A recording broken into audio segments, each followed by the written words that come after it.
Now, KwaZulu-Natal has become a breeding ground when it comes to political killings. And with elections just around the corner, there are fears that more blood could be shed. The former Premier, Willies Mchunu, says killings are linked to the circulation of illegal firearms. Mchunu believes the province has more illegal firearms in circulation than any other of the provinces. He joins us now to give us greater insight into this. Former Premier Willies Mchunu, good to have you with us this morning on eNCA. Talk to us about why it is that KwaZulu-Natal specifically has such a high rate of illegal killings and specifically political killings. Well, good morning, Tammy, and the viewers, eNCA viewers. My contention is that KwaZulu-Natal is one province where we have witnessed a lot of faction fights in the past when there were no faction fights in any other province in our country. But KwaZulu-Natal is also one of those places where politically related violence took place in a very intensive way, more than any other province in our country. You will remember that during the struggle times, the war between the UDF and the ANC, the UDF and the IFP, was happening in this province when it was not happening in any other province before. And even at that stage, it was not legal guns that were being used, it was illegal guns. And I want to also go on and say that KwaZulu-Natal has a history of being linked with various provinces, more than any other country, maybe not uniquely. But we have been linked with Mozambique, where a war between the government of that country and the Renamo was taking place, and we are closer to that place than any other province.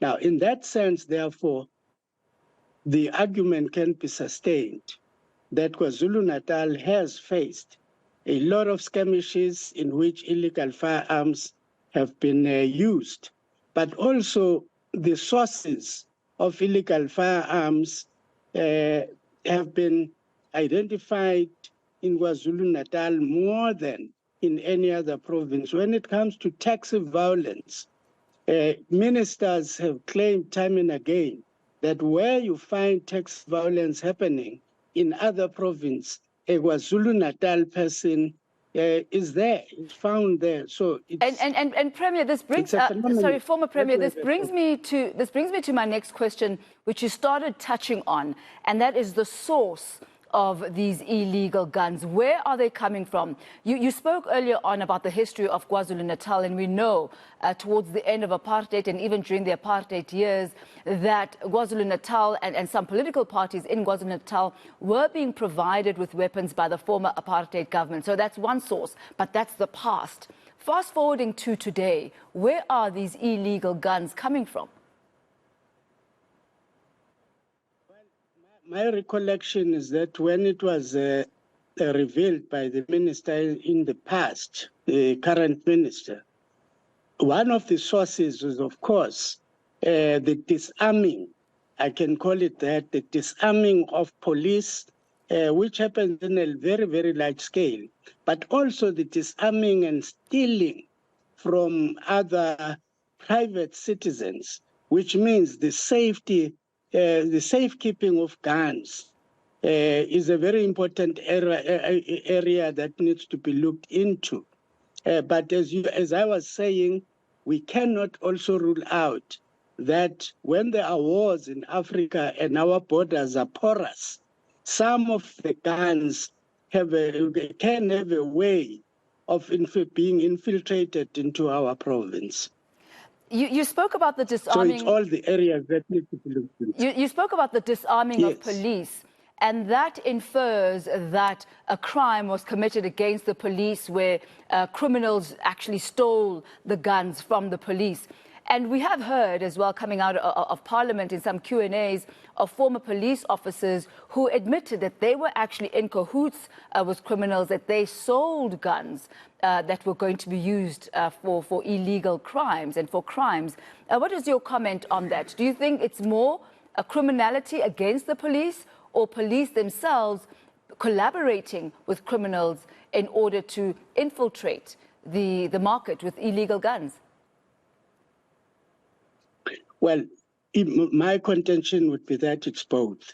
The first one is that police themselves have admitted that amongst themselves, there are, few though they are, but there are police who are not complying with the law, who are not there for good reasons of serving the country, but who are there for other criminal activities, or they come into the police with good intentions, but they get recruited into gangs.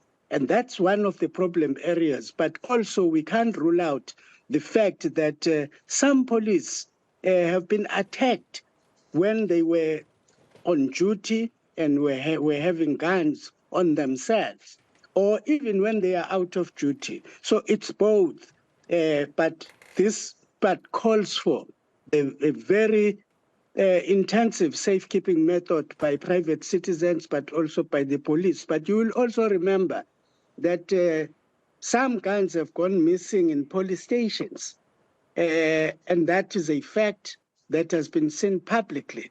But these are areas that we should be concerned about. Mr. Mchunu, we know that the elections are just around the corner. 2024 is just a few months away. So far this year, there have been 17 councillors that have been assassinated. I know that you are part of the multi-party committee that has been meeting, and this issue has been very key on your agenda. What type of measures are you proposing and putting in place to secure politicians as we move towards the 2024 elections?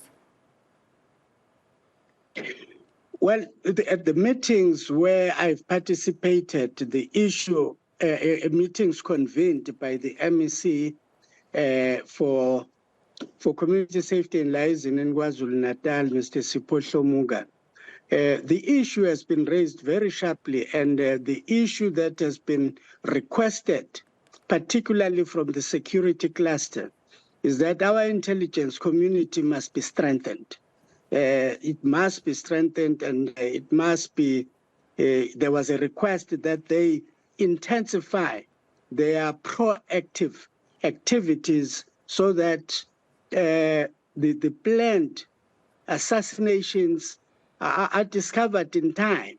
But the police as well have said, yes, a lot can be done by the police, but communities themselves must take steps to inform the police and to ensure that police know about the threats that exist, and that these must be reported to the police, because in many instances, the police do not get the records of threats before the incidents themselves, so they can also be proactive in monitoring the situation. But more than that, when it comes to political killings, one of the issues identified by the Mwerani Commission is that towards the elections of any kind, whether it's the elections for government or the internal elections for each of the political parties, these political killings do intensify.